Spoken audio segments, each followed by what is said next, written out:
Hi friends, എല്ലാവർക്കും മല്ലു സോങ്ങിലേക്ക് സ്വാഗതം. അങ്ങനെ പുഷ്പ 2-ലെ അടുത്ത സോങ് വന്നിട്ടുണ്ട്. ഈ സോങ്ങിന് ഒരു പ്രത്യേകതയുണ്ട്. കഴിഞ്ഞ ദിവസം നമ്മുടെ അല്ലു അർജുൻ കേരളത്തിൽ വന്ന് പറഞ്ഞിട്ടുണ്ട് എല്ലാ ലാംഗ്വേജിലും, എനിക്കൊന്ന് 6 ലാംഗ്വേജിൽ ഇറങ്ങുന്നത്. അപ്പൊ 6 ലാംഗ്വേജിലും ആദ്യത്തെ ഒരു പോർഷൻ മലയാളത്തിലായിരിക്കും എന്നാണ് പുള്ളി പറഞ്ഞത്. അത് മലയാളികളോടുള്ള അല്ലെ, നമ്മുടെ കേരളത്തോടുള്ള ഇഷ്ടം കൊണ്ട് പുള്ളി ചെയ്യുന്നതാണ്. അപ്പം നമുക്ക് ആ ഒരു സോങ് ഇപ്പൊ വന്നിട്ടുണ്ട്. ഒരു അടിച്ചുപൊളി പാട്ടൊക്കെയാണ് തോന്നുന്നത് കേട്ടിട്ട്. അതിന്റെ ചെറിയൊരു പ്രൊമോ ഇറങ്ങിയിട്ടുണ്ടായിരുന്നു. അപ്പൊ അതൊരു അടിച്ചുപൊളി പാട്ടുകളൊക്കെ നമുക്ക് ഫീൽ ചെയ്ത് കുറെ ഡാൻസ് കാണാനൊക്കെ ചാൻസ് ഉണ്ട്. അപ്പൊ അതിന്റെ ലിറിക്കൽ വീഡിയോ ആണ് ഇപ്പൊ വന്നിരിക്കുന്നത്. നമുക്ക് നേരെ അത് കണ്ടു നോക്കാം.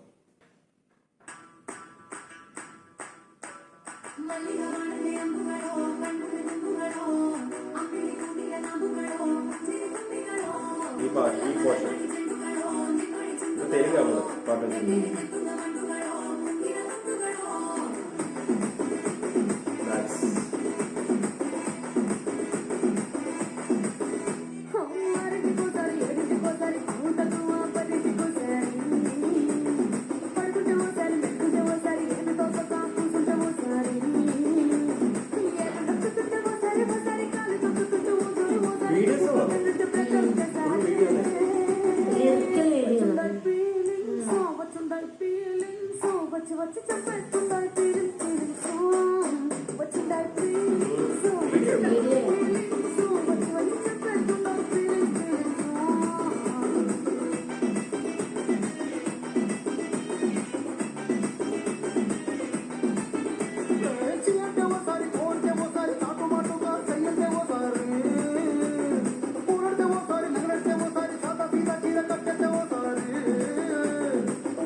കൊറേ നേരം വീഡിയോ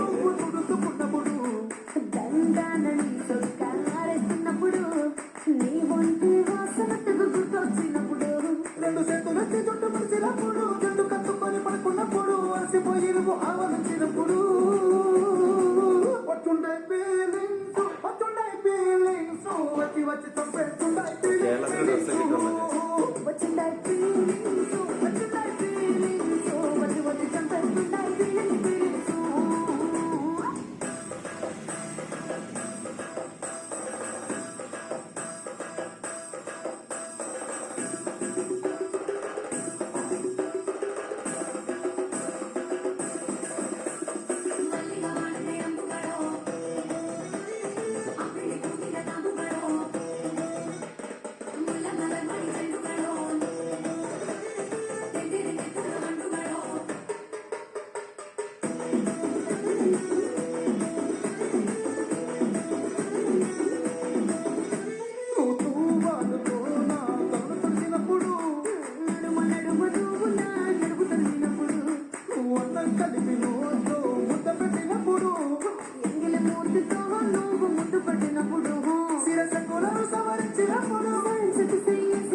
പറഞ്ഞ പോലെ തന്നെ ഇത് നമ്മൾ തെലുങ്ക് സോങ് ആണ് കേട്ടത്. അപ്പം അതിനകത്ത് ആ ഒരു മലയാളത്തിൽ ആ ഒരു പോർഷൻ വരുന്നുണ്ട്. ആ മലയാളം പോർഷനൊക്കെ നല്ല രസമുണ്ട്.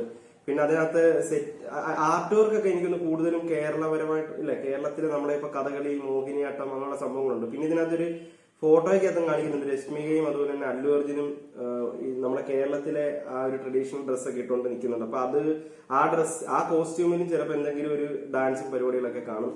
ആദ്യം കുറച്ച് വീഡിയോ പോർഷൻ തന്നെയാണ്, പിന്നെ അവർ ലിറിക്കിലോട്ട് വന്നു കുറെ. എനിക്കൊന്ന് സാധാരണ നമ്മൾ ഈ ലിറിക്കൽ വീഡിയോ എന്ന് പറയുമ്പോഴത്തേക്ക് ചെറിയ ഒരു 10-15 സെക്കൻഡ് മാത്രമേ ആ വീഡിയോയുടെ ഒരു ക്ലിപ്പ് കാണിക്കത്തുള്ളൂ. പക്ഷെ ഇതിനകത്ത് ആദ്യത്തെ കുറെ പോർഷനും അവരുടെ ആ ഒരു ഡാൻസും ആ ഒരു പാട്ട് എങ്ങനത്തെയാണെന്നുള്ളത് നമ്മളെ കാണിക്കുന്നുണ്ട്. നമ്മൾ അടിച്ചുപൊളി. നമ്മൾ ഇതിന്റെ പ്രൊമോ വന്നപ്പോ നമ്മുടെ മനസ്സിൽ എങ്ങനെയാണോ ഈ ഒരു പാട്ട് അതുപോലെ തന്നെ ആ ഒരു രീതിയിൽ തന്നെയാണ് ഈ ഒരു പാട്ട് വന്നേക്കുന്നത്. ഫുള്ള് സെറ്റ് ഇട്ട് അത് നല്ലൊരു ആർട്ട് വർക്ക് ചെയ്തിട്ട് അതിനകത്ത് നല്ല കോസ്റ്റ്യൂം ഒക്കെ ഇട്ടിട്ട് ഫുള്ള് നല്ല കൊറിയോഗ്രാഫി വെച്ചിട്ടുള്ള പരിപാടിയാണ്. പിന്നെ കൊറിയോഗ്രാഫി എടുത്ത് പറയേണ്ടതാണ് അല്ലു അർജുൻ അതുപോലെ തന്നെ രശ്മിക രണ്ടുപേരും തകർത്തിട്ടുണ്ടെന്ന് തന്നെ പറയാം. ഇപ്പം അല്ലു അർജുനായിട്ടൊക്കെ നമുക്കറിയാം ഡാൻസ് ചെയ്യുമ്പോൾ പിടിച്ചു നിൽക്കാൻ അല്ലെന്നുണ്ടെങ്കിൽ സ്ക്രീൻ പ്രസൻസ് കിട്ടാൻ ഓപ്പോസിറ്റ് നിൽക്കുന്ന ആൾക്ക് ഭയങ്കര പ്രയാസം. പക്ഷെ ഇതിനകത്ത് രശ്മിക കിടിലായിട്ട് തന്നെ നമുക്ക് അല്ലു അർജുനെ ശ്രദ്ധിക്കുന്ന പോലെ തന്നെ പുള്ളിക്കാരിയെ നമ്മളിതിനകത്ത് ശ്രദ്ധിക്കുന്നുണ്ട്. അത്രയും കിടിലായിട്ട് തന്നെ കട്ടക്ക് രണ്ടുപേരും തകർക്കുന്നുണ്ട്.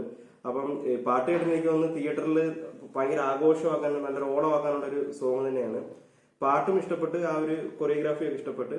അപ്പം ഇപ്പൊ December 5 ഈ സിനിമയുടെ റിലീസ്. അപ്പൊ ഞങ്ങൾ ഇന്നലെ ഒരു സിനിമ കാണാൻ പോയപ്പോഴത്തേക്ക് അതിന്റെ ട്രെയിലർ തിയേറ്ററിൽ കണ്ടപ്പോൾ തന്നെ ഭയങ്കര ഒരു വിഷ്വലൊക്കെ നല്ല രസമുണ്ട്, നല്ല എഫക്ട് ഉണ്ടായിരുന്നു ആ തിയേറ്ററിൽ കണ്ടപ്പോഴത്തേക്ക്. അപ്പം എന്ന് പറഞ്ഞുകൊണ്ട് നിർത്തുന്നു. Okay, by.